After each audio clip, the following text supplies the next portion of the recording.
Hello, my name is Dr. Childress. I'm a clinical psychologist in Pasadena, California, and I specialize in working with children and families, particularly around issues of parent-child conflict, marital conflict, angry oppositional children, adolescents, things like that. Now, in this particular video series, I'm going to be addressing my comments to the children who are experiencing a particular type of family process that sometimes occurs after a divorce, in which you, the child, are extremely rejecting of a relationship with one of your parents. You want nothing to do with that parent and want to spend the entirety of your time with the other parent.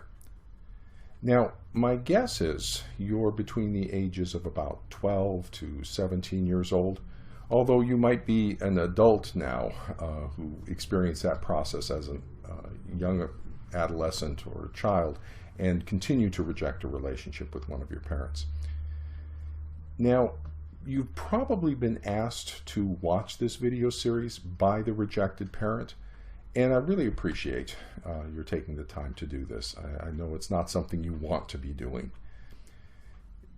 My guess as to your experience about how you're feeling about things is that with regard to one of your parents, what we'll all call the rejected parent, you really don't like to be around them. There's something about them that you find extremely annoying.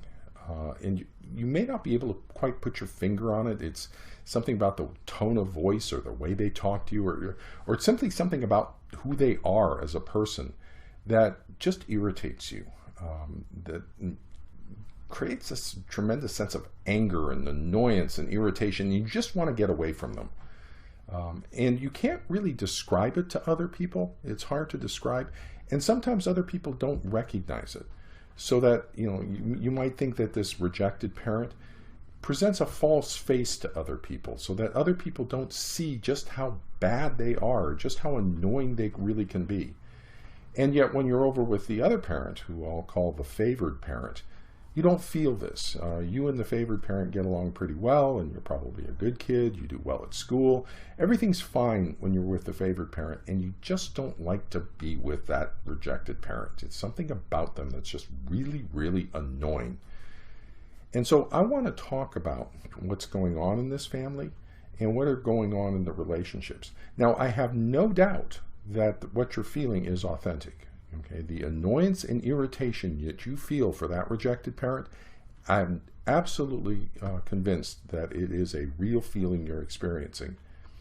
The problem is the reason you're experiencing that feeling isn't the reason you think it is. Okay, and so I want to talk about what's going on here and where that feeling is coming from, where that hatred almost for that rejected parent. What's causing that feeling? Now, I know you think it's because the other parent is, insensitive to your feelings, or, has anger management problems, or is too self-centered and too selfish, or it's just something about their personality, about who they are, that's just wrong and terrible. Okay, and that's what's creating the feeling. I know that's what you think, but you're feeling that feeling of hatred and annoyance and irritation is actually coming from someplace different. And what I'm going to do in this series of videos is discuss with you and describe for you where that feeling's coming from, so that we can understand what's going on with that feeling. And then at the end, in the last few segments, I'm going to be telling you what we can do about that, what you can do about that to make that feeling go away, to just simply vanish. And so I really appreciate your taking the time to go through this. Again, I know this is probably not something you want to be doing, but I appreciate it. And hopefully it'll be helpful to you. And so look forward to talking with you more about what's going on in this situation. Thanks.